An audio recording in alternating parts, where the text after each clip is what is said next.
Perception Media. I'm your hostess, the Cinegeek, and today I would like to talk about Kono Katashi, or The Silent Voice, which is a film, a Japanese animated film that is available on Netflix right now, and it is also a manga series, which I believe is 7 volumes, or I think it's about 64 chapters. I'm currently reading it. I loved this movie. Spoiler warning, because I'm just going into an analysis of it, and particularly the main character, Ishida. The film is kind of hard to watch. It is so stunning and beautiful. I super recommend it, but it does go over things. It is about a young man, or a young boy rather. He's 12 years old. They're in 6th grade. Who's bullying a girl in his class who is hearing impaired. She is deaf. And they're going over themes like isolation, guilt, karma, redemption, ideas of what it is to deserve bad things versus to deserve forgiveness, redemption, depression, self-hatred, suicide, mental illness, which I will say the mental illness in this is not handled well at all. So it is going through, and particularly the bullying scenes are very, very difficult to watch because they're pretty awful. So at the beginning we're introduced, like I said, they're in 6th grade, and we see Ishida, and he has kind of a group of friends. There's 2 young boys and 2 young girls that he's kind of friends with, but it's kind of a class friendship. And there's a new girl in school, and she is deaf. Her name is, I hope I pronounced this correctly, Shoko. So he, at first in the film, and I will say the film and the manga do show a really kind of different story. So in the film, he seems to be very interested in her at first, and at first most of the class is. But throughout her time there, it starts to become, it's illustrated that the kids kind of see her as kind of a burden, because they have to stop and help her, understand what the teacher said, because he's usually facing the chalkboard, so she doesn't know. She's in their choir class, which I'm not really sure why. Unless she wanted to be, that she would have been in that class. It seems like she could have taken a different elective. I don't know. That just seems kind of weird to me that she would be in that class to begin with. But the kids start to see her as kind of slowing down the classroom. Because of her, they kind of lose this competition that they had for their choir class, and all these sorts of things. And they begin to see her as a burden. And it's at that point he begins to bully her in the film. And you don't really see the other students bullying her. In the manga, it is expressed very differently. In the manga, he's a very imaginative young man, and, well, young boy, again, he's 12, and he sees her as, he thinks she's an alien. And there's a point where she's reading in class, and in the film, this is kind of the first time he really bullies her, in that he just starts speaking like she does, and she does not speak very clearly. She doesn't enunciate very well. Which in her teen years she's a little bit better, but still not quite as clear. And in the manga, he's doing that, and he thinks it's like, okay, now I'm speaking her language. And he sees her as kind of a game, and he wants to know, like, how he can use her. And the other kids join in the bullying a lot more in the manga. And in the book, and in the manga, and as well as in the film, they start to steal and destroy her hearing aids, and they go through about 8 pair. And in the manga, it basically says that that's worth about $17,000, which is no joke. And it escalates to a point where he rips them out of her ears, which causes her to bleed. And it's very hard to watch, because this is the main character. So you're watching the main character, and you hate him because he is someone so easy to hate. This is a horrible little kid. And I was talking to my friend, and I'm really glad I did, because he kind of pointed out something to me that I honestly didn't think of it in this perspective, in that the way that they're showing this is they're trying to kind of, to quote him, frame it around normalization. And that's true. And as soon as he said it, I'm like, you're totally right. What they want to do in the manga specifically is they want to show how, because he's seeing her as a game, he's dehumanizing her, and so he doesn't have to have any kind of empathy towards her. And you see this more in that his friends start to pull back, and they're not making fun of her, and they're not bullying her in the way that he is. He is the instigator, and he's taking it every time too far. And then, especially in the film, other people are telling him to stop, and they're not even joining in. And I think this shows that his friends are kind of growing up. They're at that age, that 6th grade, that 12, it's kind of a peak time where you're starting to less and less be a child and have these kind of childish ideas, and more you're on your path to becoming an adult. And usually it's about 8. Developmentally, we are not born with empathy. That's just a fact. This is something that happens, that we learn and develop, that our brain allows us to be able to understand over time. And generally, it's not till you get into a little bit older that you're able to understand that other people have feelings too. It seems like he didn't really get that. He's at an age where he should be able to understand that she's a person, but he's still at this childish notion of being capable of dehumanizing someone so that you don't have to experience any kind of feelings toward them, and take a step back and realize that this person has feelings too. And it also is done, it's easy in her instance because she can't speak, because she signs. And there's a moment, both the film and the manga, where she tries to grab her hand and she makes this gesture, which means like you, me, friends.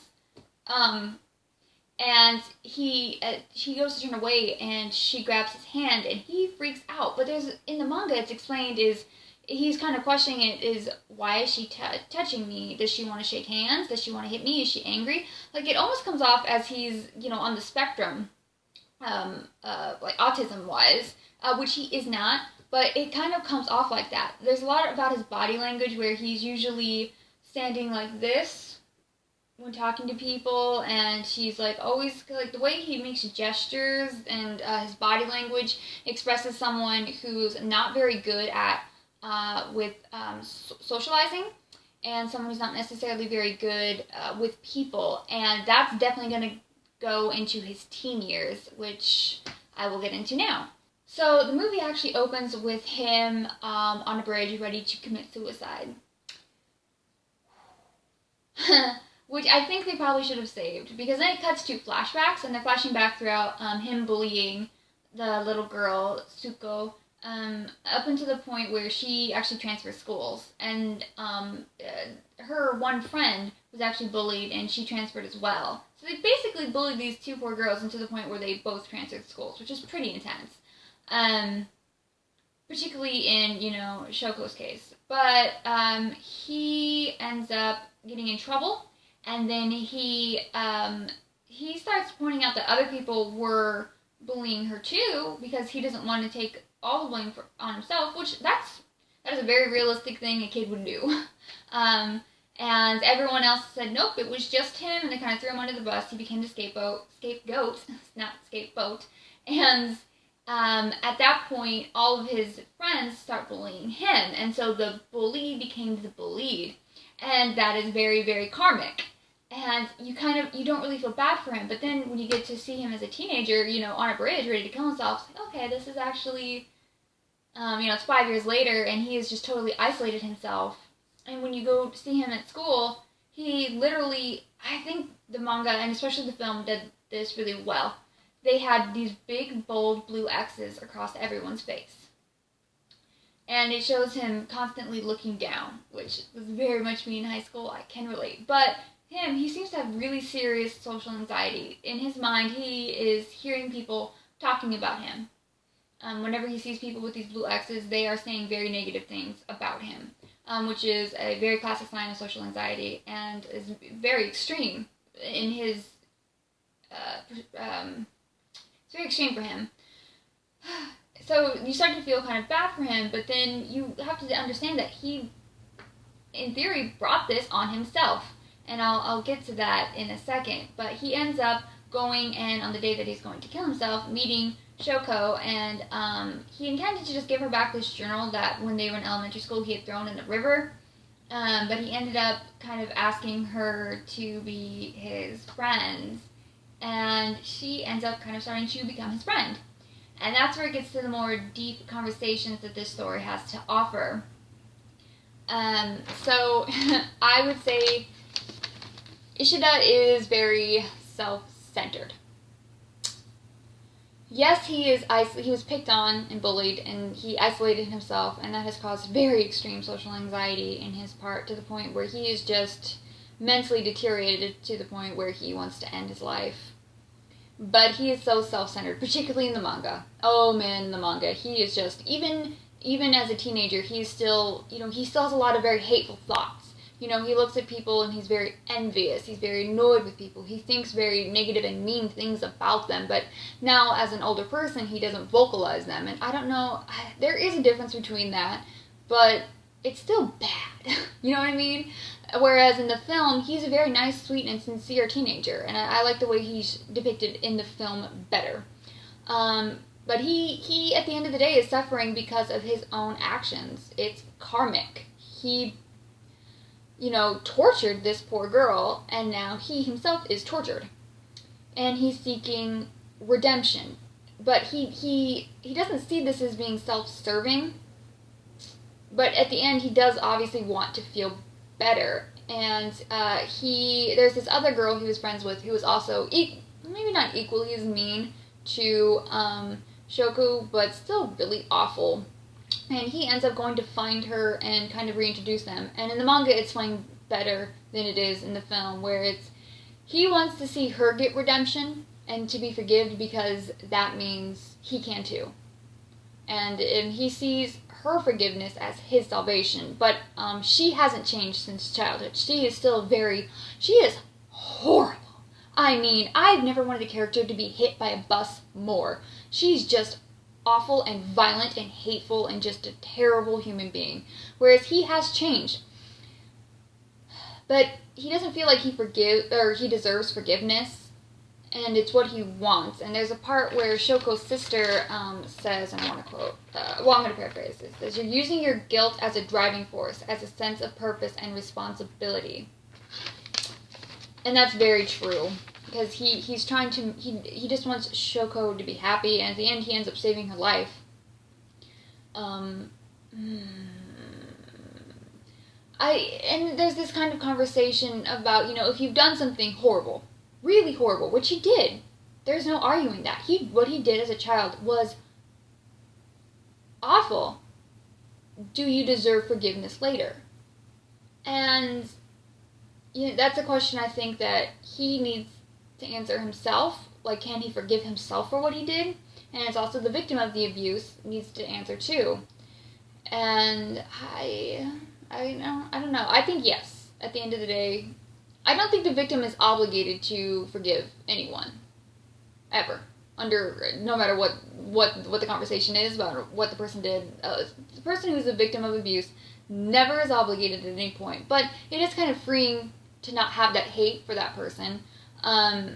But for the person, it's interesting to have it from the point of view of the bully, and have him, he didn't bully her because he was abused at home. He didn't bully her because he was being bullied by someone else. He bullied her because he was bored, and he saw it as a game, and he didn't see her as a person because she was different. And what he did was awful, and now that he's older and that he's more matured, he's able and capable and, mentally able, cognitively, to be able to see that what he did was terrible. And he can't forgive himself, and he doesn't think that he deserves forgiveness. In the United States, anyway, we often see this with, like, how we label criminals, where if, you've been to prison, you're a criminal. Well, yeah, but, you can go to prison for murdering someone, which is unforgivable. Or, I've known people. I knew a guy who went to prison because he had too many unpaid parking tickets. It doesn't make him a bad person. That makes him a horrible driver. Or really unlucky, because, we all speed. Let's be real. There's a line between what can be forgiven and what can't be. And it's kind of up to the individual to be able to forgive themselves or not. And I think that's the mark of a good person, and why ultimately Ishida is redeemable and does have a redemption arc. Because he can't forgive himself. He does have guilt. He is capable of experiencing that. He's not a solipsist or, someone who is just so he is self-centered, but he's not so self-centered. Shuko does matter to him. Her life, most importantly, her happiness, and he doesn't think he deserves forgiveness, meaning he sees her as a person now. And that shows maybe that, you know, he is at the end of the day redeemed because of that, because he's made this effort, because that. But that's the problem with the manga, is at the end of the day he still sees her as being someone who has like a handicap and goes, you know, out of his way at times. Whereas, you know, in the film he's just maybe a little bit more clueless. But in the manga, he's like, he doesn't want to go to like a karaoke thing, which are very popular in Japan with her, because she's deaf, and he doesn't think that she would want to do that, rather than asking her, which she does learn sign language. So, yeah, it's a beautiful film. I do think the film and the manga offer very different things. Ultimately, I think the film is superior to the manga, but in terms of the later chapters, I think the manga is superior to the film in terms of the beginning chapters. But I do think they ultimately have different things to offer, and both are worth looking at. The animation is beautiful. I really like the characters. There are points that are so cringy and hard to watch, because it's like, I was never bullied at school, but I mean, just watching it is painful, and I can imagine, you know, someone going through that, how horrible and hurtful it must be. And I definitely was kind of a Ishida in high school, where just being a very shy person. I'm sure anyone who's ever had an anxiety disorder, he does have panic attacks a couple times. Anyone who's ever experienced that can really relate to it, and I think they do an excellent job of, even if you haven't been through any of these things, they portray it in such a way that you can relate to it and understand it, and it's a very visceral feel. And yeah, so I recommend both of them. Thank you, this was really long. Have a great day, and please go watch these and support, you know, these animated films, because I know we're in America, we don't like to read subtitles, but they are really, really beautiful. Goodbye.